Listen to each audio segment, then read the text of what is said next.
DD किसान, बदलते भारत की शान। डीडी किसान, बदलते भारत की शान।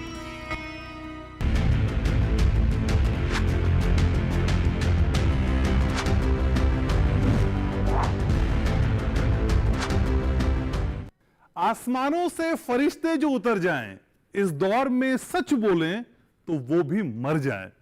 अब फरिश्तों का तो पता नहीं, लेकिन हां, इस दौर में डीडी किसान ने सच बोलने की और सच समझाने की कसम ठानी है, और ये हफ्ते में 2 दिन बिना किसी रुकावट के प्रॉम्प्टली हम करते हैं। मंगलवार और गुरुवार को मेरी होती है मुलाकात सच के साथ के इस खास कार्यक्रम में। आपके साथ मैं हूं घनश्याम उपाध्याय। तो फिर आज की इस मुलाकात का विषय क्या है? आज की इस मुलाकात का विषय है भ्रष्टाचार, उस पे लगाम लगाने की कोशिश और उस पे लगाम लगाने के लिए किया जा रहा बड़ा प्रयास, सतर्कता जागरूकता सप्ताह। जी हां, ये क्यों मनाया जाता है, कैसे मनाया जाता है, और ग्राम स्तर पे इसकी एग्जिस्टेंस, इसकी प्रासंगिकता क्या है, और कैसे आप भ्रष्टाचार के खिलाफ अपनी आवाज बुलंद कर सकते हैं। क्योंकि किसान वो हर काम कर सकता है जो देश की उन्नति में एक बड़ा कारण है। तो फिर इस भ्रष्टाचार पे नकेल कसने के लिए किसानों की सहभागिता, ग्रामवासियों की सहभागिता कैसे बढ़ाई जा सकती है, और केंद्रीय सतर्कता आयोग के जरिए इस कोशिश को कैसे इंप्लीमेंट किया जा रहा है, हर पहलू पे माइन्यूटली आज बात करने की कोशिश करेंगे, समझने की कोशिश करेंगे। और भ्रष्टाचार के खिलाफ अगर इस अलख में आप भी हमारे साथ हैं तो 50 से 55 मिनट एक्सक्लूसिवली आपको हमारे लिए आज रिजर्व रखने चाहिए, क्योंकि आज इस रिपोर्ट के बाद जो मैं आपको दिखाने जा रहा हूं, उसके बाद बेहद खास मेहमान मेरे साथ जुड़ेंगे जो आपको समझाएंगे, बताएंगे और यह भी सिखाएंगे कि सच हमारे लिए कितना जरूरी है, भ्रष्टाचार के खिलाफ लड़ना कितना जरूरी है, और इस जरूरी कोशिश में डीडी किसान का साथ निभाना आपके लिए कितना जरूरी है। समय को जाया नहीं करते, एक रिपोर्ट दिखाता हूं और फिर उसके बाद लौटते हैं। तो फिर कुछ खास मेहमान इसी विषय पे आज हमारे साथ चर्चा करेंगे।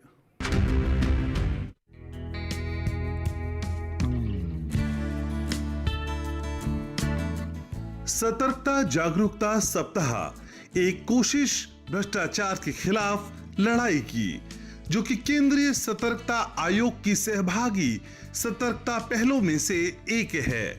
ये एक जागरूकता निर्माण और आउटरीच उपाय है जिसका उद्देश्य सभी हितधारकों को एक साथ लाना है। ये शासन और लोक प्रशासन में नैतिकता और पारदर्शिता की आवश्यकता के बारे में संवेदनशीलता पैदा करने के लिए मनाया जाता है। इस कोशिश के जरिए केंद्रीय सतर्कता आयोग सभी नागरिकों के सक्रिय समर्थन और भागीदारी के साथ ईमानदारी को बढ़ावा देने और भ्रष्टाचार को खत्म करने का प्रयास कर रहा है। ये सिर्फ एक कार्यक्रम भर नहीं है, बल्कि भ्रष्टाचार के खिलाफ एक मुहिम है, एक अभियान है। आपको ये भी बता दें कि हर साल सतर्कता जागरूकता सप्ताह उस सप्ताह में मनाया जाता है जिसमें भारत रत्न सरदार वल्लभ भाई पटेल का जन्मदिन आता है, जो अपने आप में पूरे देश के लिए एक बड़ा और सार्थक संदेश है। इस साल की बात करें तो आयोग ने निर्णय लिया है कि सतर्कता जागरूकता सप्ताह 28 अक्टूबर से 3 नवंबर तक मनाया जाएगा, और इस बार का विषय है सत्य निष्ठा की संस्कृति से राष्ट्र की समृद्धि।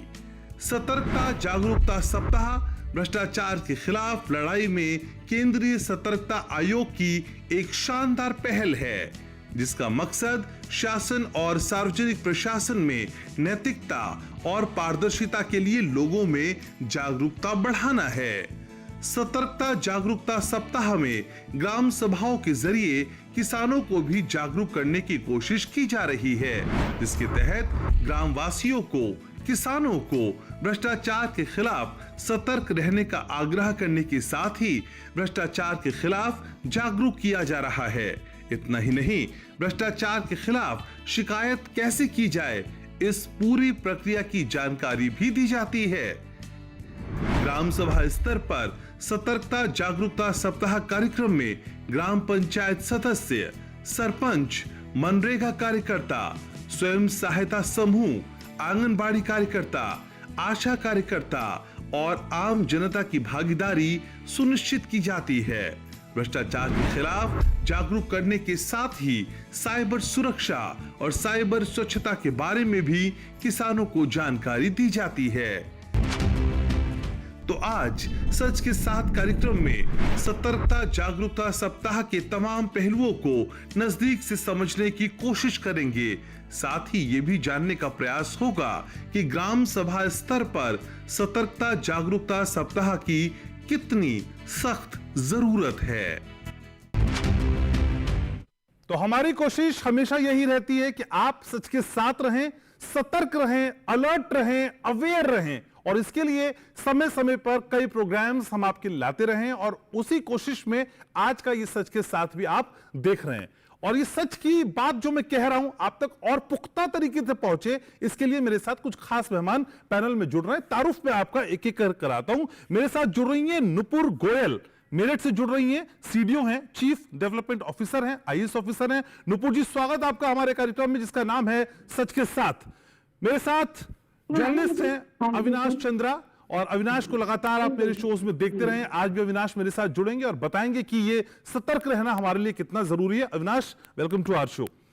और मेरे साथ जुड़ रहे हैं अरविंद कुमार जी, सरपंच हैं, कई प्रोग्राम्स में ये भी मेरे हिस्सा ले चुके हैं, नीम का गांव से हैं, ग्रेटर नोएडा के, और सरपंच की भूमिका निभा रहे हैं। आज इनसे समझेंगे गांव में कितना जरूरी है इस तरह का इनपुट डेवलप करना। हरेंद्र कुमार मेरे साथ जुड़ रहे हैं, जो कहते हैं सच कहते हैं, कई बार प्रूफ कर चुके हैं और आज भी सच कहेंगे, मैं उम्मीद कर रहा हूं, और समझाएंगे आपको कि कितना जरूरी है। सबसे पहले मेरठ आपको लिए चलता हूं, नुपुर जी मेरे साथ है, सीडीओ ऑफिसर हैं। और नुपुर जी, सबसे पहले जो सवाल है वो यही कि सतर्क रहना कितना जरूरी है, ये सतर्कता सप्ताह कितना जरूरी है, और ग्राम स्तर पे, गांव वालों के स्तर पे इसको कनेक्ट करना कितना जरूरी है। फर्स्ट रिएक्शन शो का मैम आप ही का। थैंक यू सर, आपने एक बहुत अच्छा सवाल पूछा जिसके अंदर आपने कहा कि सतर्क रहना कितना जरूरी है। जितनी भी हमारी सरकार की स्कीम्स चलती है, जितने भी प्रोग्राम्स चलते हैं, जब तक हम लोग सतर्क नहीं है कि वो गांव में एकदम नीचे कैसे इम्प्लीमेंट हो रहे हैं जी, तब तक हम लोग देख नहीं सकते हैं कि वो ठीक से इम्प्लीमेंट हो रहे हैं या नहीं हो रहे हैं। कि जो भी पैसा सरकार द्वारा लगाया जाता है ये अल्टीमेटली हम सभी का पैसा है, तो इसकी ओनरशिप भी हम सभी की है। और सतर्क रहने के साथ साथ जागरूक रहना भी उतना ही जरूरी है, मेरा ये मानना है।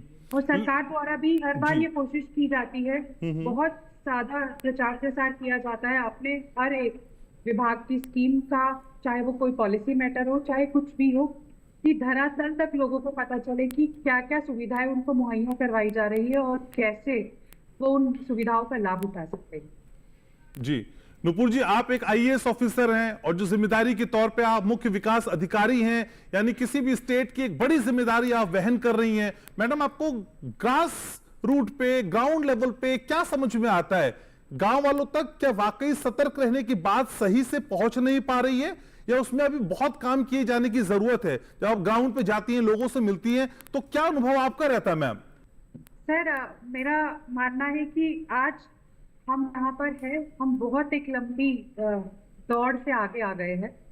आज के टाइम पे सर, हमारे चाहे वो किसान बंधु हो, चाहे एक महिला हो, चाहे समूह से जुड़ी एक महिला हो, आज वो सब लोग जानते हैं कि गांव में आंगनवाड़ी कौन है, उनके गांव की आशा बहन कौन है, उनके गांव में जो जन आरोग्य केंद्र है वो कहाँ बना है, उनके बच्चे स्कूल में जा रहे हैं, स्कूल में हेडमास्टर कैसा है, टीचर्स आ रहे हैं या नहीं आ रहे हैं, मिड डे मील स्कीम उन्हें मिल रही है या नहीं मिल रही है।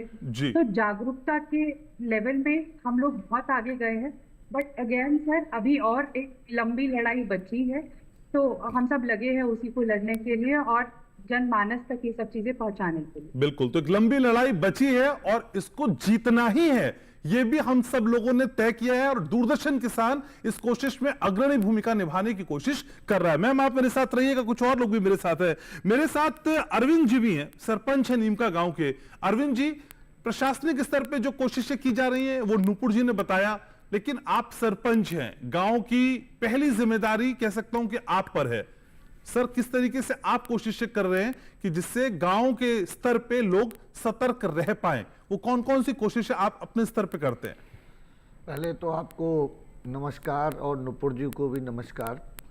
देखिए, उत्तर प्रदेश शासन और के द्वारा जो भी नीतियां तैयार होती हैं वो गांव धरातल पे उन्हें खंड विकास कार्यालय के द्वारा उतारा जाता है जी। जो पैसा हमारे मुख्य विकास अधिकारी चीफ जो ये हमारे ऑफिसर हैं, सारा पैसा इन्हीं के माध्यम से ग्रामीण अंचल में हर योजना के तहत जाता है। अच्छा।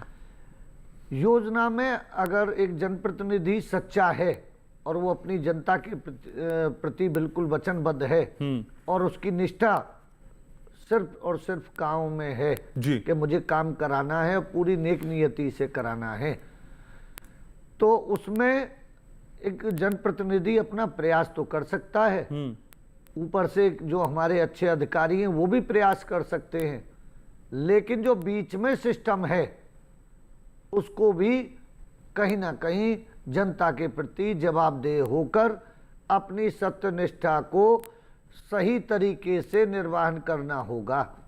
जो आज थोड़ा सा ठीक तो हुआ है, लेकिन मैं घनश्याम जी आपसे ये कह दूं कि वो पूरा ठीक हो गया है तो वो एक बेईमानी की बात हो। बीच का सिस्टम कौन सा सर? मैं समझा नहीं, सही से समझाइए, कौन सा सिस्टम काम नहीं कर रहा है? बीच का सिस्टम वो होता है कि कोई योजना आई, जैसे आप मान लीजिए प्रधानमंत्री आवास योजना हुई या ये आपका शौचालय वाली योजना हुई जी। या आपके मिड डे मील का जो विद्यालय के लिए अभी हमारे नुपुर जी ने बताया, सीडीओ साहब ने, तो जिन लोगों को उसका ठेका दिया जाता है वो लोग भ्रष्टाचार अपना करने के लिए जो गुणवत्ता उस चीज में होनी चाहिए, जो गवर्नमेंट ने जो एक मेनू कार्ड बना के उनको देते हैं कि बच्चों को ये मिलना चाहिए, वो ठेकेदार अपनी पूरी जिम्मेदारी, पूरी निष्ठा और ईमानदारी से काम नहीं करते हैं और विद्यालय तक बच्चों को जो एक उनके जीवन से जुड़ा हुआ सबसे महत्वपूर्ण है कि जो बच्चा हमारे भारत की आने वाले समय का जो एक होनहार पीढ़ी है उसके पेट में जो खाना जाता है उसमें कोई भी ज्यादा गुणवत्ता नहीं होती। तो आपके सामने से होके ये सब चीजें जा रही हैं? बिल्कुल जाती है, बिल्कुल। तो आप क्या जाती करते हैं सर फिर तब? हम जब इसकी कोई भी कंप्लेंट करते हैं, अगर हम जिले स्तर पे कंप्लेंट करते हैं तब तो जांच स्तर का मामला सही हो जाता है। अच्छा। लेकिन अगर हम उस ठेकेदार से या निचले अधिकारियों से इसकी शिकायत करते हैं तो उसको गोलमोल तरीके से करके उसे दबा दिया जाता है, उस पर कोई भी ऐसी एक्शन नहीं लिया जाता जिससे उसमें कोई गुणवत्ता आए। और फिर आप चुपचाप बैठ जाते? चुपचाप तो एक अगर कोई अच्छा इंसान होगा जो अपने नन्हे मुन्ने बच्चे जो विद्यालय में पढ़ते हैं उनके लिए अगर वो रेस्पॉन्सिबल है और अगर वो मानता है कि ये मेरी जिम्मेदारी है तो मुझ जैसा इंसान तो कम से कम चुप नहीं बैठेगा। लेकिन आज ज्यादातर जो हम ग्रामीण अंचल के जो सरपंच होते हैं उनमें पढ़ाई लिखाई और ज्यादा शिक्षा का जो है वो नहीं रहता, कम पढ़े लिखे लोगों को भी गांव के लोग प्रधान बना देते हैं तो उनको इतनी जानकारी नहीं होती है। तो जो ये ग्राम पंचायत अधिकारी होते हैं, अच्छा, सचिव और खंड विकास कार्यालय से जुड़े हुए नीचे के जो कर्मचारी हैं वो बहुत शोषण करते हैं। हर जो भी योजना आती है उसमें शोषण होता है, इस बात को मैं आपके मन से कह सकता हूं। ठीक है, हमारे साथ हरेंद्र जी भी हैं। हरेंद्र जी, इतनी सारी बातें हुई, क्या वाकई जो आम किसान है, जो आम गांव का रहने वाला बाशिंदा है, वो भ्रष्टाचार का शिकार हो रहा है? और सरपंच स्तर पे हो चाहे प्रशासनिक स्तर पे हो, वो अलर्टनेस दिखाई जा रही है जिसके बाद हम कह पाए कि सतर्कता जागरूकता सप्ताह जो हम मना रहे हैं वो फ्रूटफुल होता है, उसका कोई फल हम देख पाते हैं? कुछ ऐसा होता है? देखिए घनश्याम जी, मैं तो एक बात जानता हूं कि सतर्कता का मतलब है कि हम सजग रहें। हम सजग रहें, अपने आस पड़ोसियों को सजग रखें, गांव वासियों को सजग रखें। और दूसरी बात अभी एक आई है कि कुछ लोग ऐसे हो जाते हैं कि ग्राम पंचायत के आधार पर जैसे कि अनपढ़ लोगों को प्रधान बना दिया जाता है। तो जागरूकता का अर्थ तो ये है, मैं तो जनता से निवेदन ये करना चाहूँगा कि ऐसे लोगों को आगे आने ना दे समाज में, अनपढ़ लोगों को, तो फिर तो ये व्यवस्था फैलेगी। इसका मतलब उनके पीछे जो लोग खड़े हो जाएंगे, जो उनको जिता रहे हैं या जो जीत रहे हैं वो अनपढ़ लोगों को जिता रहे हैं, तो फिर तो ऐसे लोग उनके पीछे कार्य करेंगे जो पढ़े लिखे लोग हैं, तो भ्रष्टाचार कहाँ से समाप्त हो जाएगा जी? तो आम जनता तो पिसने के लिए होगी फिर, जबकि प्रधान का दायित्व तो बनता है, चाहे वो अनपढ़ है चाहे पढ़ा लिखा है, उसको उस कड़ी में जुड़ के रहना चाहिए। चाहे वो जैसे हमारे अभी सीडीओ साहब बैठे हुए हैं, नूपुर जी बैठी हुई हैं, तो पढ़ा लिखा ऊपर तंत्र बैठा हुआ है, उनसे संपर्क करें। विकास खंड में जाएं, वहाँ संपर्क करें। आप वहां तक बात पहुंचनी भी तो चाहिए। वहाँ पहुँचनी चाहिए, वहाँ पे संपर्क करें। नहीं तो पहुँचाएगा कौन? पहुँचाएगा तो वो जो जनप्रतिनिधि है कि हमारे बीच में जो सामान आ रहा है ऊपर से, वो हमारी जनता तक नहीं पहुँच पा रहा है। क्या वो इतना अनभिज्ञ हो जाएगा आदमी कि गाँव में जो सामान आ रहा है वो उसकी दृष्टि में ना हो? तो मैं तो नहीं मानता इस चीज़ को। क्या सरपंच स्तर पे भी ये पता है कि हमें कैसे शिकायत करनी है? बिल्कुल पता होनी चाहिए सरपंच स्तर को। आपका ये तो आप आपका बताइए। अनुभव क्या कहता है? मेरा अनुभव तो कहता है सरपंच जो होता है गांव का, वो इतना अनभिज्ञ नहीं होता। वो बिल्कुल पता रखता है सरपंच। आज की जमाने में आप ये बताइए घनश्याम जी, कोई इतना अनपढ़ आदमी नहीं है कि जो इस प्रक्रिया में आ रहा है भाग लेने के लिए, जो सरपंच की एक भूमिका में आ रहा है या जो एक जिला पंचायत की भूमिका में आ रहा है। कोई ऐसी चीज तो है नहीं कि जिसको जानकारी नहीं होगी। तो क्या माने सरपंच की भी भूमिका है उस भ्रष्टाचार मैं में? तो मानूंगा। अच्छा, मैं तो मानूंगा। मतलब बिना उसकी मिली भगत के ये भ्रष्टाचार नहीं हो बिल्कुल नहीं होता सकता। है, बिल्कुल नहीं होता है। अरविंद जी, ये तो बड़ा सवाल है, आप तो खुद सरपंच है। देखिए, मैं आपको बता दूं, आज का समय है, आज से 10 साल पहले की नहीं, मैं बिना मिली भगत के सरपंच के कोई भ्रष्टाचार गांव में नहीं हो सकता। आप बिल्कुल सर, कोट एंड कोट मुझे इस सवाल का जवाब दीजिए, फिर मैं अविनाश जी के पास बढ़ रहा हूं। मैं आपको इस बात का बिल्कुल स्पष्ट रूप से जवाब दे दूं कि हमारी सरकार और हम लोग पूरी तरह से सर भ्रष्टाचार पे सर भाषण नहीं, सर भाषण नहीं, मुझे ये बताइए सर कि आप सरपंच की भूमिका को क्या ये मानते हैं कि बिना उसके बढ़ावे के किसी भी चीज में भ्रष्टाचार नहीं होगा? हाँ, बिल्कुल मानता हूं। तो सरपंच अपनी भूमिका सही से नहीं निभा सही रहे। से नहीं निभा पाते। क्यों? कारण आप तो रहता सरपंच है, है। कारण रहता है कि अगर हमें कोई भी काम लाना है, काम कराना है, तो उसमें कहीं ना कहीं हमें वो सामंजस्य बैठाना पड़ेगा जिससे हमारे यहाँ आने वाला विकास ना रुके, काम हो। और घनश्याम जी, मैं इस बात को भली भांति आपको बता दूं कि बिना सामंजस्य बैठाए कोई भी काम जनता का हम नहीं करवा सकते। ये बिल्कुल किससे सामंजस्य किससे बैठाना? भ्रष्टाचारियों से? सामंजस्य हमें सभी लोगों से बिठाना पड़ता है, नीचे से लेके ऊपर तक, जहां तक उस काम की एक अंतिम कड़ी होती है। अच्छा, तो उसके लिए कई बार कॉम्प्रोमाइज भी करना पड़ता है फिर? हाँ, बिल्कुल करना तो पड़ता वो भ्रष्टाचार का कॉम्प्रोमाइज है? वो भ्रष्टाचार मान ले आप या उसे भ्रष्टाचार मान ले। नहीं सर, तो बड़ी बात कह दी आपने। आप ये कह रहे हैं कि जब तक कोई काम नहीं होगा, जब तक आप भ्रष्टाचारियों का साथ नहीं देंगे, यानी मजबूरी हो जाती है उस भ्रष्टाचार में शामिल होना। सर, सोच समझ के कहिएगा, जवाब स्टेटमेंट है, नेशनल टीवी पे बैठे आप। मैं आपके नेशनल टीवी पे इस बात का कह रहा हूं कि ग्राम पंचायत में एक गांव प्रधान की भूमिका बहुत अहम होती है, लेकिन उसकी ये भी जिम्मेदारी होती है कि वो ग्राम प्रधान रहते हुए अपने गांव में विकास का कार्य कराए। तो कई बार उस विकास के कार्य करने के लिए आपको अनाचार का सहारा लेना पड़ नहीं, रहा है। अनाचार का सहारा हम कभी नहीं लेते। कुछ मतलब करना पड़ रहा है, भ्रष्टाचार में कुछ शामिल हो जाना पड़ रहा है। कुछ नहीं, बहुत कुछ चीजें अपनी आंखों से देखते हुए भी हमें आंखें बंद कर देते पड़ती है। अच्छा सर, ये तो बड़ी बात कह दी आपने। मतलब आप तो इतने मासूम की चुपचाप बैठ जाते हैं और भ्रष्टाचार होता है, चलो हो जाए फिर मैं आपको खोल लूं। नहीं, भ्रष्टाचार नहीं हो सकता। अच्छा, भ्रष्टाचार नहीं हो सकता बशर्ते वो काम पेंडिंग पड़ जाते, लेट होते थोड़े। तो इसलिए कई बार कुछ दे लेके भी काम करवा लेते हैं। नहीं, लेना देना तो नहीं हो सकता इस समय, क्योंकि महाराज जी आंखें बंद कहां पे कर रहे हैं सर? व्यूअर कंफ्यूज हो जाएगा। फिर आंखें कहां बंद कर दी आपने? जब मैं बता रहा हूं महाराज जी की सरकार है, पिछले 10 सालों में बहुत सिस्टम बदल चुका है। अब पैसे का खेल या लेने देने का खेल नहीं चलता किसी पटल पे। तो वो कौन सा सामंजस्य है, कॉम्प्रोमाइज है जो आप कह रहे हैं? तो कई बार अनदेखा करना पड़ता है। मैंने बता दिया, जो अधिकारी वर्ग के लोग हैं, नीचे के सिस्टम, खंड विकास कार्यालय का जो सिस्टम है, वो लेट लतीफी फाइलों को अटकाने में भटकाने में करते हैं। लेकिन सरकार की इतनी शक्ति है कि अब भ्रष्टाचार के लिए सर दोनों चीजें एक साथ नहीं। देखिए, डिप्लोमेटिकली आप करेक्ट होने की कोशिश कर रहे हैं, आप अधिकारियों को घेर भी रहे हैं, फिर सरकार की वाहवाही भी कर रहे हैं। तो एक चीज बोलिए ना कि सरकार अगर नहीं कर पा रही तो अधिकारियों की हिम्मत कैसे हो रही है? ये सरकार की विजन को समझने के लिए अधिकारी तैयार नहीं है। एक ही चीज हो सकती है ना सर, दोनों चीजें एक साथ। सरपंच में मान गया सर, एमएलए तक का सफर तय करना होगा आपको, मैं समझ गया, लेकिन फिर भी सर थोड़ा तो ईमानदारी के साथ बताएंगे ना। घनश्याम जी, मैं पूरी ईमानदारी के साथ बता रहा हूं कि जनप्रतिनिधि होना, जनता की अपेक्षाओं पे खरा उतरना, ठीक है, एक जनप्रतिनिधि के लिए बहुत बड़ी चुनौती होती है। क्योंकि उसको जनता बड़ी उम्मीदों के साथ जनप्रतिनिधि चुनती तो है। ये चुनौती तो आप खुद स्वीकार करते हैं ना सर, उस जंग में खुद उतरते हैं ना, आप चाहते हैं ना ये चुनौती आप लें। तो हम ये भी तो चाहते हैं कि जिस जनता ने हमसे ये उम्मीद लगाई है कि हम काम करके दें, तो वो काम होना भी चाहिए। ठीक है सर, मैं आपकी बात समझ रहा हूं। और मेरे साथ अविनाश जी भी हैं। अविनाश जी, अब थोड़े से बेसिक टॉपिक पे हम आते हैं जो हमारा है सतर्कता जागरूकता सप्ताह। इसकी एग्जिस्टेंस क्या है और इसको कितना जरूरी समझना है हमको? धन्यवाद घनश्याम जी। देखिए, ये बात तो सर्वविदित है कि भ्रष्टाचार है, ठीक है। अगर ये नहीं होता तो सरकार की तरफ से सतर्कता और जागरूकता अभियान चलाने की ज़रूरत ही नहीं पड़ती, ठीक है। तो ये तो हमने मान लिया कि भ्रष्टाचार है।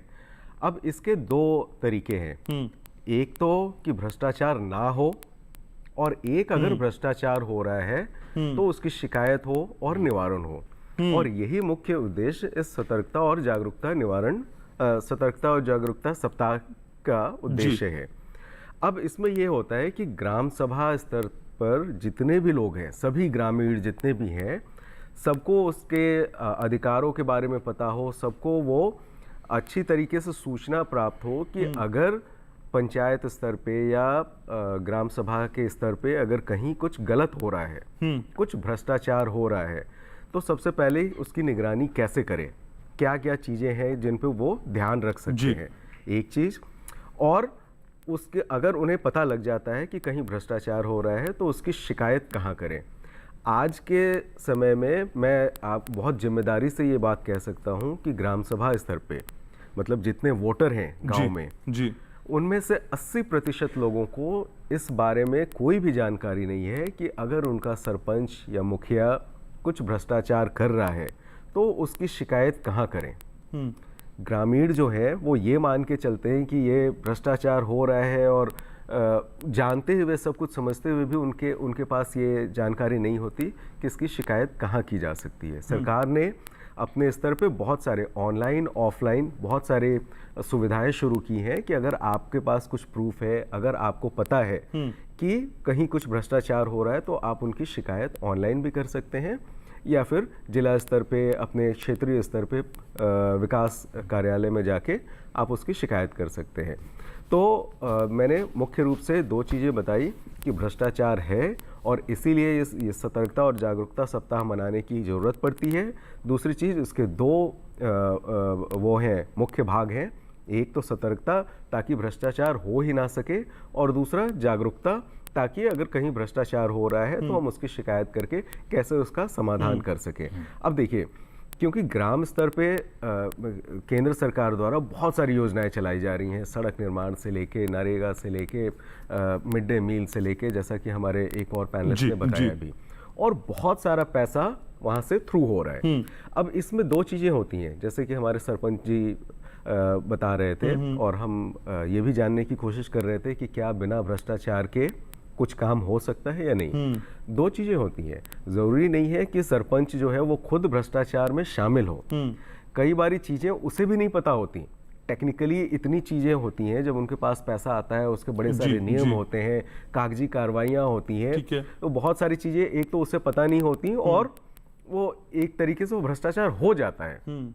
और दूसरी चीज होती है कि जिसमें वो एक इन्वॉल्व होता है। और अधिकांश मामलों में मैं ये भी आपको कह सकता हूँ कि जो सरपंच है उसे पता नहीं होता और वो जाने अनजाने भ्रष्टाचार में इन्वॉल्व हो जाता है। जैसे हमारे पैनलिस्ट ने बताया कि मान लीजिए सड़क निर्माण का कार्य होना है, अब उसने अगर इंटरफेयर किया और गांव में सड़क नहीं बनी, तो उसे गांव की जनता को जवाब देना है कि सड़क नहीं बनी। ठीक है, तो चुनौतियां दोहरी हैं, और दोहरी चुनौती को पार कैसे किया जाए वो भी एक बड़ा चैलेंज है। आऊंगा आपके पास, लेकिन अभिन्न अगर हिस्सा है भ्रष्टाचार सिस्टम का, तो इसी को तोड़ने की कोशिश सरकार लगातार कर रही है, और ये अनवरत प्रयास है, कंसिस्टेंसी के साथ ये प्रयास किए जा रहे हैं। और यही प्रयास का नाम है सतर्कता जागरूकता सप्ताह, जो केंद्रीय सतर्कता आयोग बिना किसी रोक टोक के लगातार कर रही है, और इसका इंपैक्ट भी नजर आ रहा है। अब ये असर कितना बड़ा है, ब्रेक के उस पार नुपुर जी से समझेंगे। सीडी ऑफिसर है, मेरे साथ जुड़ी है मेरठ से। एक छोटा सा ब्रेक में ले रहा हूं, चर्चा को यहीं से आगे बढ़ाएंगे।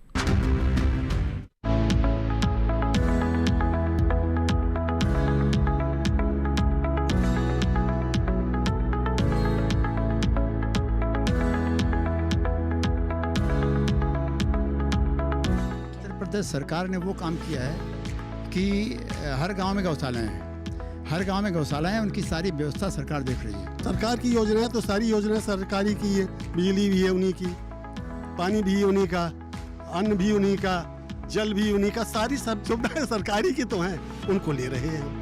हमारे समझ में तो जितनी योजनाएं हैं सबसे लाभान्वित है ही यहाँ का किसान। खेती में विज्ञान का होना कितना बहुत जरूरी है। अगर विज्ञान से ही आजकल जो है जितना प्रोग्रेस की है हम लोगों ने, किसानों ने, तो पहले इतनी नहीं थी। जब से मोदी जी की सरकार आई तो मकान भी पक्का हो गया। हमारी माँ जी को खाना बनाने में दिक्कत होती थी, उज्ज्वला योजना के तहत हमारी माँ को आज सुविधा भी मिल रही है। उत्तर प्रदेश से देखिए श्री अन्न पर कार्यक्रम चौपाल चर्चा 30 अक्टूबर बुधवार सुबह 9 बजे, पुनः प्रसारण रात 9:30 बजे, सिर्फ दूरदर्शन किसान चैनल पर। ब्रेक के बाद आपका स्वागत है। आप देख रहे हैं सच के साथ, और सच के साथ में आज बात कर रहे हैं हम सतर्कता जागरूकता सप्ताह की। कई एंगल हैं और चर्चा है, चर्चा में सारी बातें शामिल होती हैं और इन सारी बातों को दूरदर्शन किसान बिना किसी लाग लपेट के शामिल करता है। लेकिन सारी बातों से उठने वाले भ्रमों को दूर करने की भी जिम्मेदारी हमारी ही है और इस जिम्मेदारी को भी हम निभाते हैं। नुपुर जी मेरे साथ है, चीफ डेवलपमेंट ऑफिसर है, मेरठ से मेरे साथ जुड़ी हुई है। नुपुर जी, ब्रेक से पहले का हिस्सा आपने सुना होगा पूरा, कई एंगल इसमें निकल कर आ रहे हैं। एक बात यह भी निकल के आ रही है कि ऊपरी स्तर पे तो पूरी ईमानदारी से काम करने की कोशिश की जाती है, चाहे सरकार के स्तर पे हो या फिर उच्च अधिकारियों के जरिए है, लेकिन कहीं कोई एक लेयर है जो भ्रष्टाचार को बढ़ावा देती है। लेकिन इस तरह के कार्यक्रम जिसको हम सतर्कता जागरूकता सप्ताह कह रहे हैं, ये कितना इंपैक्टफुल है? और नुपुर जी, कोई डेटा हो तो प्लीज बताइएगा, जब से ये शुरू हुआ है और अब तक कोई इंपैक्ट हम उन डेटा के जरिए समझ पाए, प्लीज मैम। बिल्कुल सर, जैसा मुझसे पहले अभी लास्ट स्पीकर श्री अविनाश चंद्रा जी ने बताया जी कि हमें सतर्क रहना है, हमें पता होना चाहिए कि कहाँ पर कितना पैसा गया, कहाँ पर हम शिकायत कर सकते हैं अगर कोई भी भ्रष्टाचार सामने आता है। तो अगर हम पूरे ही देश का डाटा निकालते हैं तो पिछले कुछ सालों में आरटीआई की एप्लीकेशन कितनी बढ़ी है, उससे पता चलता है कि कितना ट्रांसपेरेंसी आई है और कितना लोग जागरूक हुए ये जानने के लिए कि कहाँ पर कैसे स्कीम अप्लाई हुई या फिर कैसे सरकार का पैसा खर्च किया गया।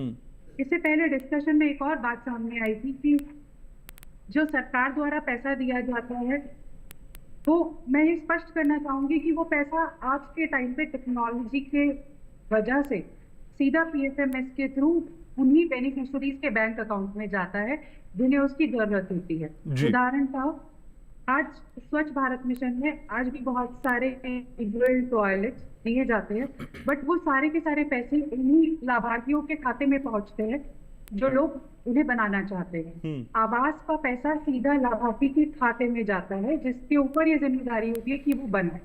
हमारी ग्राम पंचायतों में पैसा सीधा ग्राम पंचायत के अकाउंट में जाता है, जो सचिव और ग्राम प्रधान के साथ होता है। मैं थोड़ा सा यहाँ एक भिन्न ओपिनियन रखती हूँ अपने से पहले ग्राम प्रधान जी के ने जो कहा उनसे।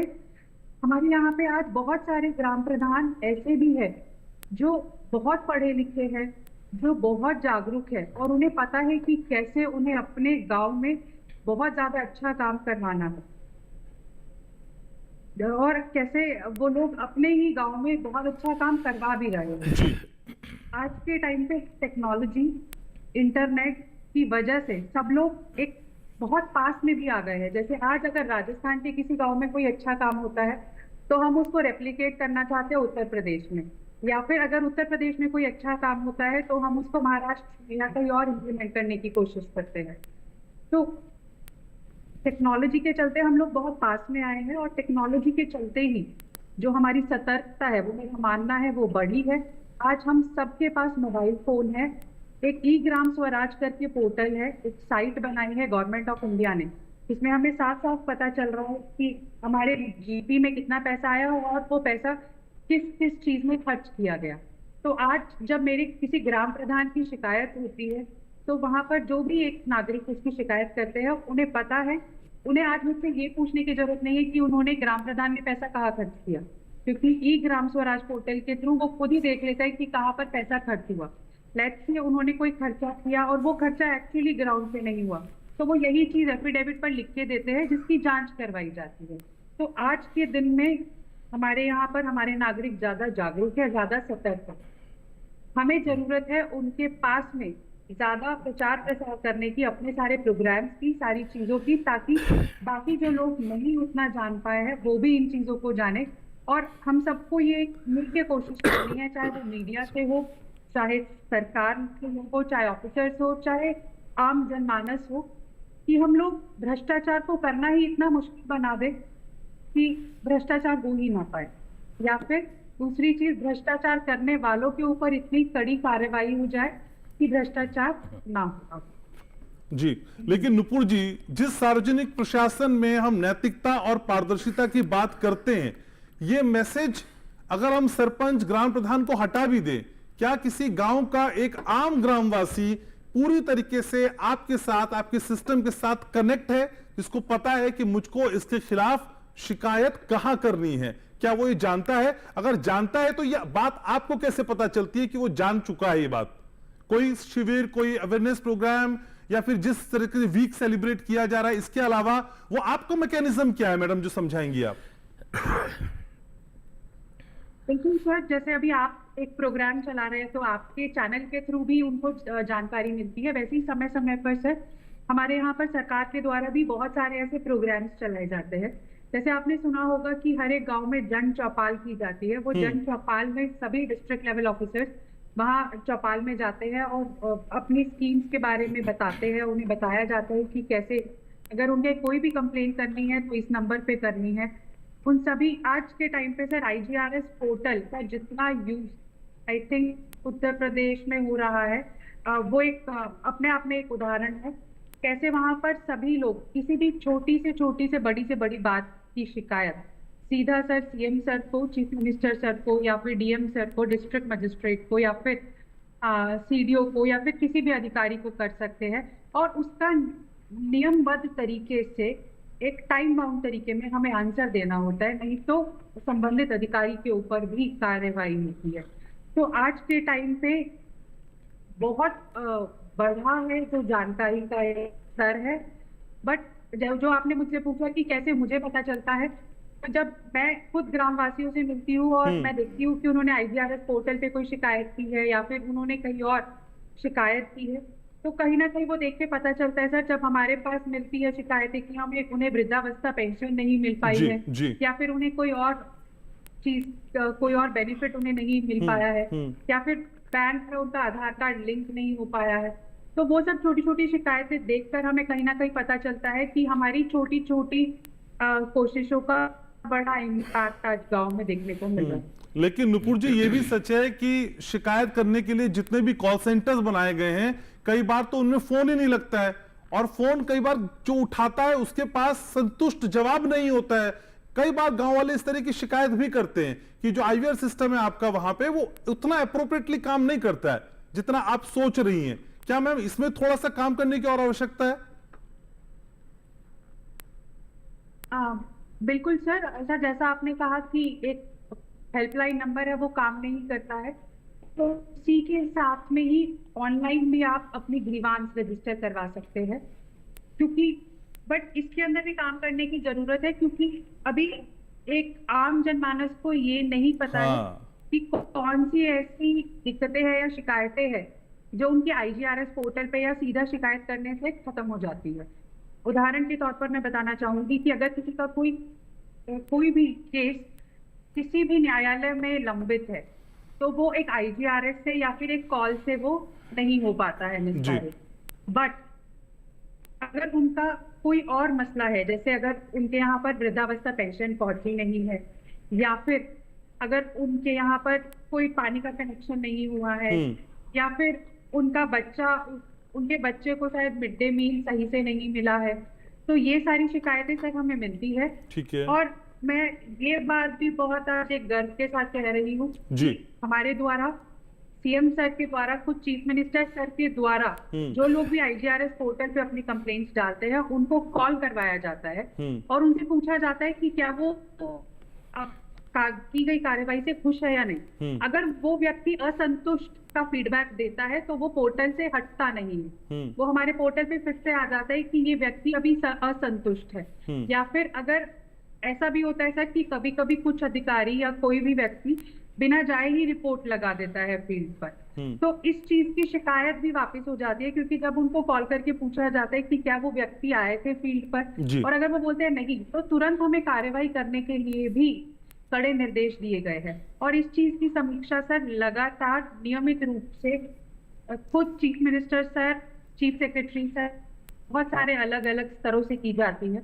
तो आज के टाइम पे जो ये IGRS पोर्टल है या कैसे हमें शिकायतों का क्वालिटेटिव डिस्पोजल करना है, ये टॉप मोस्ट प्रायोरिटी बन गया है सर पूरी सरकार। नूपुर जी, एक सवाल और मैं आपसे पूछ रहा हूँ। जागरूकता भी आ गई आपके अभियान के बाद, लोगों ने उस जागरूकता के आने के बाद शिकायत भी कर दी।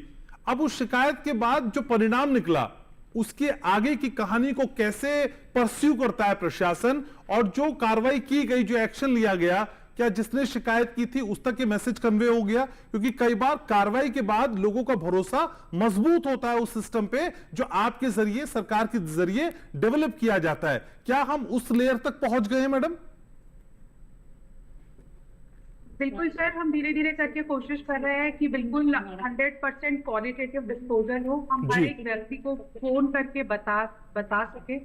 बट क्योंकि लिमिटेड रिसोर्सेज होते हैं, बट तो हम शायद हर व्यक्ति को नहीं बता पाते कि उनके की गई शिकायत के ऊपर हमने ये एक्शन लिया है। बट कोशिश रहती है कि हम ज्यादा से ज्यादा लोगों को खुद ही बता दें कि आपने शिकायत की थी, और जो भी फॉल्ट जिनका भी पाया गया, जिस स्तर पर पाया गया, उनके खिलाफ ये कार्यवाही की जा रही है। ठीक है मैम, मेरे शो में थोड़ा सा और समय बचा है, मेरी रिक्वेस्ट अगर आप रह पाए मेरे शो में तो प्लीज थोड़ा सा करिए कंटिन्यू, मैं आपके पास लौटूंगा मैम, एक ब्रेक का समय होगा। लेकिन उससे पहले हरिंदर जी, जितनी बातें नुपुर जी ने समझाई, क्या वो उतनी ही बातें ग्राउंड लेवल पे एक आम किसान के तौर पे आप देख पा रहे हैं कि आसानी से शिकायत हो जाती है, कॉल भी उठ जाती है, बात भी हो जाती है, फिर हम पोर्टल पे भी चले जाते हैं, एक्शन भी हो जाता है, क्योंकि सरकार का विजन तो क्लियर है, सरकार तो ये सारी चीजें चाहती है, लेकिन एग्जीक्यूशन लेवल पे आप देख पाते हैं ये सारी चीजें? हरिंदर जी देखिए, इसमें जो मैम ने बताया है ये बात तो उनकी जगह बिल्कुल अपनी जगह सही बोल रही हो। पोर्टल पर मैंने भी एक शिकायत की थी तो उसका निवारण हुआ। अच्छा। और मेरे पास उसकी वहाँ से फीडबैक करने के लिए आई कि आप संतुष्ट हैं। अच्छा। तो मैं उसमें संतुष्ट था। ओके। तो मैं संतुष्ट था, तो मैंने उसको एग्री कर दिया उनके लिए।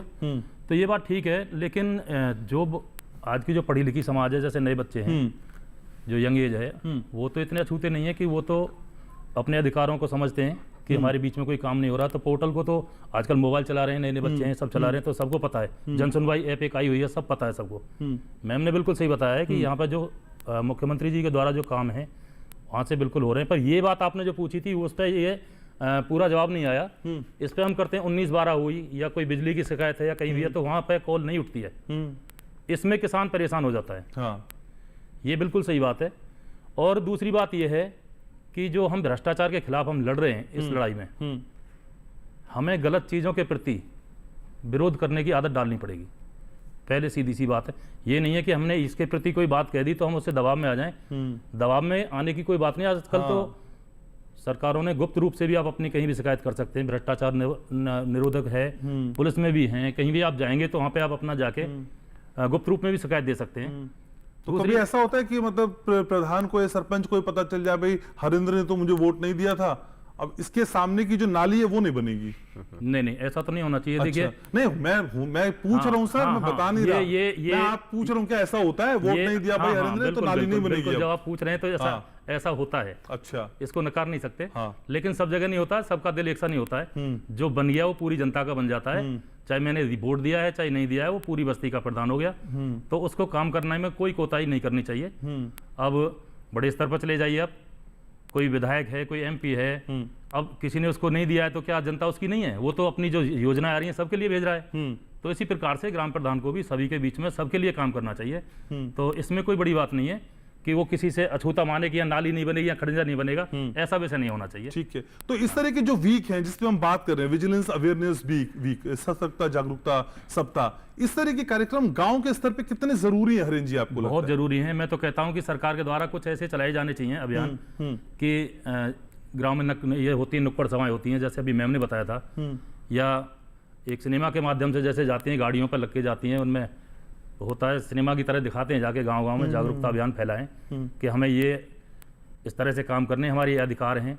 तो ऐसी बात नहीं, जनता में जागृति फैले और फिर कुछ हमारे भी अधिकार हैं। हाँ। हम जनता से भी कहते हैं कि जनता में जो पढ़े लिखे नौजवान व्यक्ति हैं, सही बात है, तो उनका भी अधिकार बनता है कि वो जनता के लिए समाज सेवा के रूप में उनके लिए काम करें। जिम्मेदारी बनती है सबकी। मेरा तो ये निर्णय है, मैं ये विषय मानता हूँ। ठीक है, ठीक है। अरविंद जी भी मेरे साथ है। तो अरविंद जी, इस तरह की पारदर्शिता, इस तरह की ट्रांसपेरेंसी सिस्टम में आना बहुत जरूरी है, ये तो हम समझ गए। लेकिन बड़े स्तर पे, राष्ट्र के स्तर पे तो सारी चीजें हो ही रही हैं देश में, लेकिन जो छोटी इकाई है, जो गांव के स्तर की इकाई है, यहां तक ये अलख जगे, जागरूकता फैले, इसको लेके आप अपने लेवल पे किस तरह की कोशिशें करते हैं, क्योंकि आप भी एक अहम जिम्मेदारी इसी इकाई से निभा रहे हैं। घनश्याम जी, मेरा तो एक ही मानना है जी, आज जहां पे हम खड़े हैं और जो अब समय चल रहा है, मैं नहीं समझता कि यहाँ कोई आदमी इतना अनभिज्ञ है कि जो अपने अधिकारों को नहीं समझता हो कि मेरे समाज के प्रति या मेरे परिवार के प्रति या इस भ्रष्टाचार के प्रति मेरे अधिकार क्या हैं। अच्छा, आज डिजिटल जमाना है, हर आदमी एंड्रॉइड फोन लिए घूम रहा है। ठीक बात है। अगर हम कोई गलत चीज देखेंगे तो 2 मिनट में अपनी पिक्चर निकालेंगे और उसको भेज देंगे जी।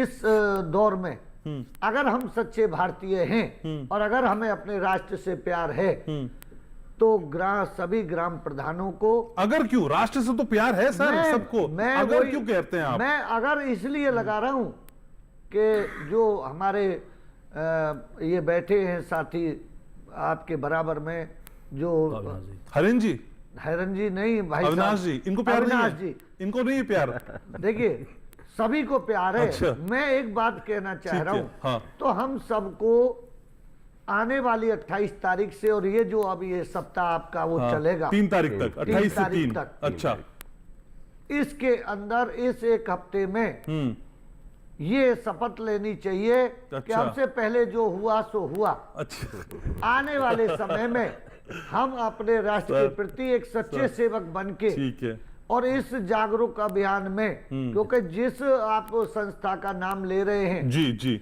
ठीक है सर, जो आप संस्था बता रहे हैं, उस संस्था के बारे में मैं नहीं जानता कि ग्रामीण अंचल के आधे लोगों को ये पता होगा। अच्छा, कि ये जो कानून है ये कहाँ बना है और इसकी समझ गया। देखरेख तो आप कह रहे हैं अपने स्तर पे आपको कोशिशें करनी होगी। और जब अरविंद जी आप सारी बातें कर रहे थे ना, तो मुझे अगली लाइन खुद ब खुद सुनाई आ रही थी, वोट मुझे ही देना है। पता नहीं क्यों। ठीक है, नुपुर जी मेरे साथ है, नुपुर जी को जाना है, लेकिन थोड़ा सा समय मैं नुपुर जी का ले रहा हूं। नुपुर जी, ब्रेक पे जा रहा हूं, बस आखिरी सवाल आपसे यही पूछ रहा हूं। मैम, जितने लोग इस वक्त आपको देख रहे हैं, मेरठ के हों, प्रदेश के दूसरे हिस्से के हों, और जो सुन के बहुत आशान्वित हैं आपकी बातों से, उनके लिए क्या कहेंगी? किस तरीके से वो अपनी शिकायत दर्ज करा सकते हैं, अपने मन की बात आपके मन तक कैसे पहुंचा सकते हैं? आखिरी सवाल मैम, प्रॉमिस है, फिर मैं आपको छोड़ दूंगा मैम। सर, मैं आपके थ्रू बस एक छोटी सी बात कहना चाहूंगी कि आप जागरूक रहिए, देखते रहिए कि सरकार कौन कौन सी स्कीम, कौन कौन से प्रोग्राम्स आपके लिए ला रही है, और आप जितना सतर्क रहेंगे उतना ही बढ़िया विकास आप अपने गांव में करवा पाएंगे। और अगर आपको कोई भी शिकायत करनी है तो आप कभी भी शिकायत टोल फ्री नंबर पे कर सकते हैं, या फिर आप IGRS हेल्पलाइन के थ्रू अपनी शिकायत दर्ज करवा सकते हैं। साथ ही में सर, यहाँ पर सभी अधिकारियों के CUG नंबर्स भी ऑनलाइन डाले गए हैं, तो आप कभी भी हम लोगों को भी सीधा फोन करके शिकायत कर सकते हैं कि आपको ये दिक्कत है और आप इस चीज में हमारा इंटरवेंशन चाहते हैं। ठीक है, प्लीज सतर्क रहिए जी, ताकि आप लोग बहुत अच्छे से आगे अपने गांव का विकास कर सकें। चलिए मैम, बहुत शुक्रिया मैम, आपने समय निकाला, और दीपावली की आपको ढेर सारी शुभकामनाएं। और मैं चाहता हूं कि आप यूं ही काम करती रहें, मुस्कुराती रहें और गांव वालों के हित में काम करती रहें। Thank you so very much ma'am. Thank you. मेरी तरफ से भी आपको और आपके सभी दर्शकों को, यहाँ सभी लोगों को happy Diwali. Okay ma'am, thank you so much ma'am. लेकिन चर्चा को हम आगे बढ़ाएंगे, मेरे साथ सभी खास मेहमान बने हुए, लेकिन एक छोटे से ब्रेक के लिए मैं रुक रहा हूं। ब्रेक के बाद लौटेंगे तो फिर चर्चा को आगे यहीं से बढ़ाएंगे। आज बहुत इंपॉर्टेंट इशू है, सतर्क रहना है भ्रष्टाचार के खिलाफ। रहिएगा मेरे साथ।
ब्रेक के बाद स्वागत है आपका। आप देख रहे हैं सच के साथ, और सच के साथ में आज यही समझने की कोशिश है कि भ्रष्टाचार के खिलाफ आप कैसे खुद कदम बढ़ा सकते हैं, क्योंकि सरकारी स्तर पे बहुत सारे काम हो रहे हैं। केंद्रीय सतर्कता आयोग भी सतर्क है और इसी अवेयरनेस के कारण वो लगातार एक वीक सेलिब्रेट करता है, मनाता है, जो बताता है कि आपको कैसे भ्रष्टाचार के खिलाफ इस मुहिम में पार्टिसिपेट करना है। सभी खास मेहमान लगातार मेरे साथ बने हैं। अविनाश मेरे साथ हैं, जर्नलिस्ट हैं। तो अविनाश, एक जर्नलिस्ट की निगाह से आप इस तरह की कोशिशों का आकलन कैसे करते हैं? अगर एक बैलेंस शीट बनाएं तो क्या पाया है हमने और क्या अभी और पाए जाने की जरूरत है? खोने की बात नहीं कर रहा हूं मैं। जैसा कि मैडम ने अभी बताया भी है और सरपंच जी है हमारे पैनलिस्ट, इन्होंने भी बताया है कि जागरूकता बहुत बड़ी है। और जब से ये स्मार्टफोन हमारे हाथ में आए हैं तब से सभी लोग काफ़ी सतर्क हो गए हैं और एक्टिव भी हो गए हैं। कहीं भी कोई गलत काम होता है या अच्छा काम होता है तो वो फोटो क्लिक करते हैं, वीडियो बनाते हैं और उसे सर्कुलेट करते हैं। लेकिन मेरा अपना अनुभव रहा है कि ग्राम स्तर पे, जहाँ पे सारे लोग एक दूसरे को बहुत अच्छे तरीके से जानते हैं, एक दूसरे से कनेक्टेड होते हैं, वहाँ पे इन शिकायतों को या ऐसी खामियों को उजागर करने से लोग बचते हैं। दो कारण से। एक तो ये कि वो हमारा क्योंकि एक छोटा समुदाय है, सारे लोग एक दूसरे से परिचित हैं, तो एक तो जल्दी कोई शिकायत करना नहीं चाहता क्योंकि एक दूसरे से जुड़े हुए हैं। और दूसरी चीज़ ये मैंने शुरू में बताया था कि उन्हें पता ही नहीं है कि इस वीडियो या इस क्लिप को लेकर हम कहाँ जाएं। वो ज़्यादा से ज़्यादा सोशल मीडिया पे डाल सकता है, एक दूसरे को फॉरवर्ड कर सकता है, ज़्यादा से ज़्यादा जो एक सामाजिक कार्यकर्ता उनके बीच का है उन तक लेकर पहुँच जाता है, लेकिन व्यक्तिगत तौर पर वो खुद से कोई एक्शन नहीं ले पाता है। और मैंने ये खुद महसूस किया है गाँव में लोगों के पास जाके और समझ के। एक और बात, जैसा मैडम ने बताया था कि आरटीआई के माध्यम से सूचना ली जाती है और उस पर कार्रवाई की जाती है। मैंने ये भी अनुभव किया है कि आरटीआई के माध्यम से जो सूचनाएं ली जाती हैं उसमें से अधिकांश जो होती हैं वो एक दूसरे से बार्गेन करने के लिए ली जाती हैं। वो सरपंच को या अधिकारी को धमकाने के लिए की जाती हैं और उसका फिर फ़ायदा उठाने का काम किया जाता है।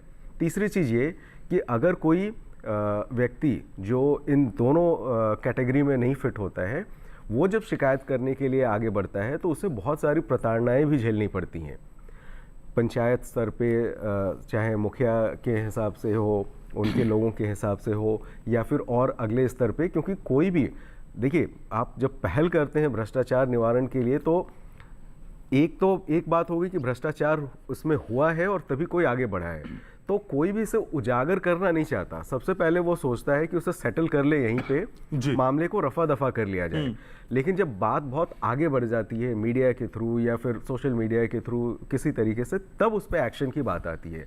तो मैं ये चाहता हूँ कि, और मैं उस दिन के बारे में सोच रहा हूँ जिस दिन ये सारी इतनी परेशानियाँ ना हो, किसी ने किसी तरफ अगर ध्यान आकर्षित कराया है कि यहाँ ये गड़बड़ी हो रही है या ये और बेहतर तरीके से हो सकता है, तो त्वरित कार्रवाई हो और उसका समाधान निकाला जाए। मैं उस दिन के बारे में सोच रहा हूँ। पर ये दिन तो आप अविनाश देख रहे हैं, लेकिन वो दिन भी तो याद करिए ना जब कोई हिम्मत ही नहीं करता था ये बात कहने की, कोई क्लिक ही नहीं कर पाता था, तो वहां से तो हमने कुछ सफर आगे तय किया है ना। जी। टेक्नोलॉजी इंटरवेंशन का मतलब ही ये होता है कि जब आप व्यक्तिगत रूप से कुछ करने जाते हैं तो बहुत सारी अड़चनें होती हैं, लेकिन अगर आपको हेल्पलाइन की सुविधा मिल जाती है या आपको वेबसाइट पे कंप्लेन करने की सुविधा मिल जाती है, पत्र के माध्यम से सुविधा मिल जाती है, तो ये चीज़ें काफ़ी हेल्पफुल होती हैं। और इसमें कोई संदेह नहीं है कि चीज़ें बहुत बड़ी हैं और अभी और बहुत आगे बढ़ाने की ज़रूरत है। मैं देख भी रहा हूँ कि सरकार के स्तर पे इसमें बहुत सारा काम हो रहा है। हर दिन जब भी नई नई चीज़ें आती है या नई तरीके की अड़चनों के बारे में उन्हें पता लगता है तो उनमें सुधार करने की। अब जैसे मैं कुछ समय पहले मैंने देखा कि गांव के स्कूल में बच्चों को चित्रकला प्रतियोगिता के माध्यम से और भाषण और वाद विवाद के माध्यम से बच्चों को ये जागरूक करने की कोशिश की जा रही थी कि आपके आसपास क्या हो रहा है, क्या ठीक से हो रहा है और उसके बारे में हम कैसे शिकायत कर सकते हैं।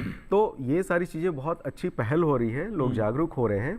और पहले जितना ये अब आसान नहीं रह गया है भ्रष्टाचार करना, लेकिन मैं ये भी कह सकता हूँ कि अभी भ्रष्टाचार उन्मूलन नहीं हो पाया है। और ये लगातार चलने वाली प्रक्रिया है। ये ऐसा है भी नहीं कि आप एक दिन कह दें कि अब भ्रष्टाचार समाप्त हो गया है और हमारा काम खत्म, अब सब राम राज्य है। बिल्कुल। तो हमें समय समय पर कुछ ना कुछ नई चीजें लानी पड़ेगी तकनीकी लेकिन के इसे माध्यम खत्म से करना है या और उसे खुद से। खत्म करने की एक बड़ी कोशिश ये सप्ताह है जो 28 तारीख से 3 तारीख तक मनाया जा रहा है और इस बार की थीम है सत्यनिष्ठा की संस्कृति से राष्ट्र की समृद्धि तक।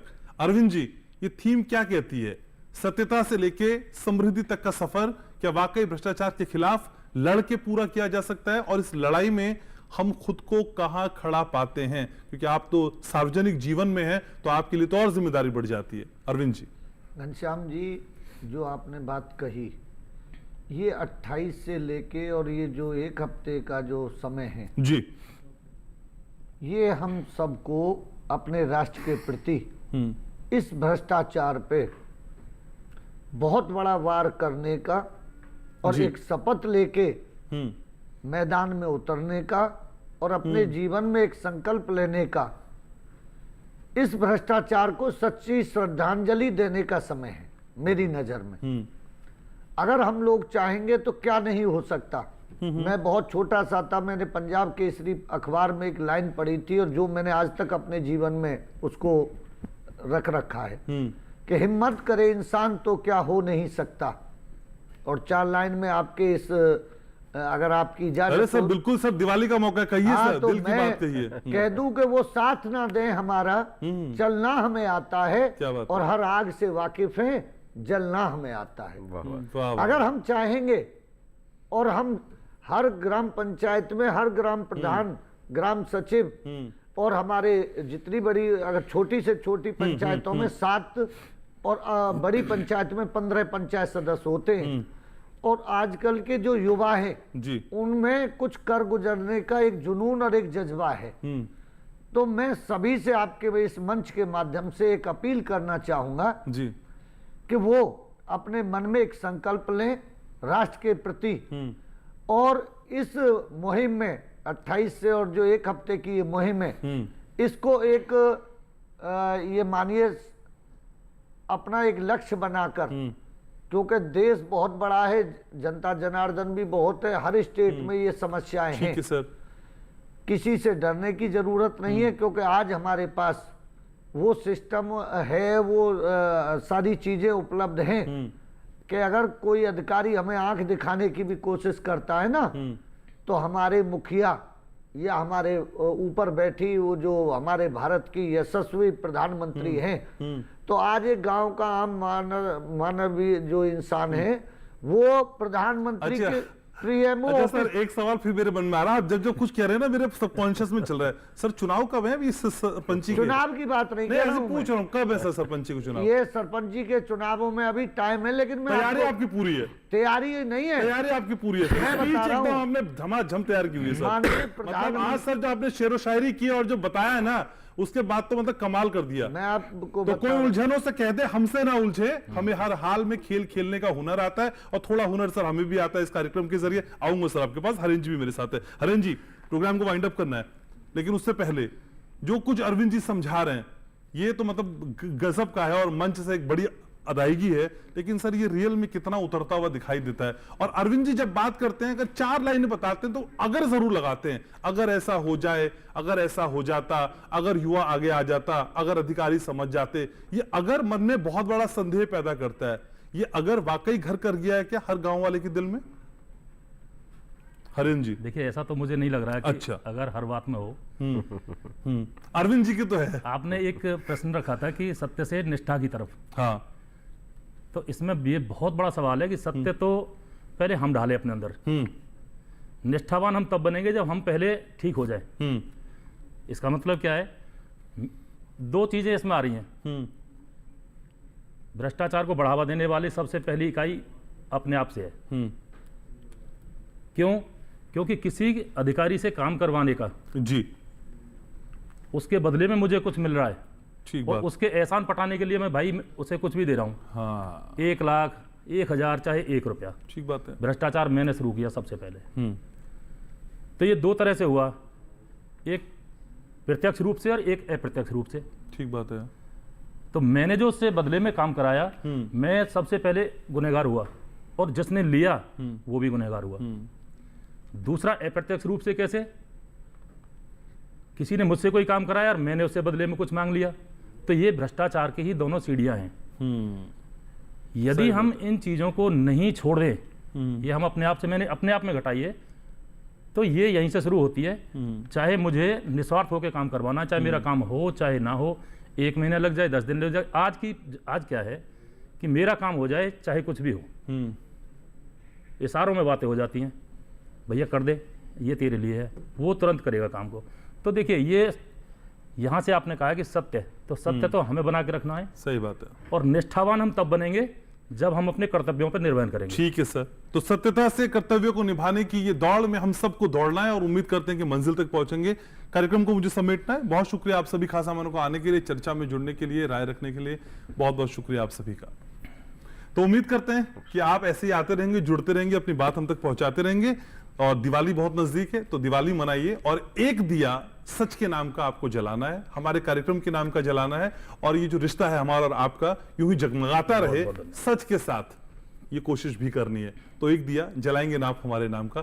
थोड़ी देर में ये पूरा कार्यक्रम आपके YouTube पे होगा, लिंक के जरिए आप देख सकते हैं। दिवाली की शुभकामनाएं मैंने तो आपको दे दी है, मुझे आपकी शुभकामनाओं का इंतजार कमेंट सेक्शन में रहेगा।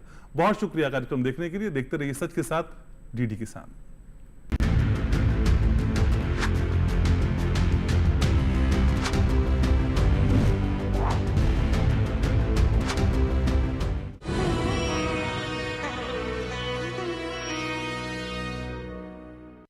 हाईटेक खेती से सशक्त हो रहा है किसान।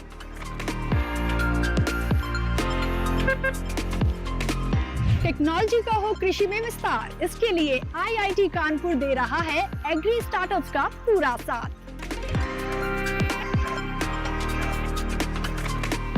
कृषि में युवाओं की भागीदारी से देश में बढ़ रहा है रोजगार। कृषि स्टार्टअप की नई सीरीज एग्रीटेक स्टार्टअप्स लेकर आ रहा है डीडी किसान।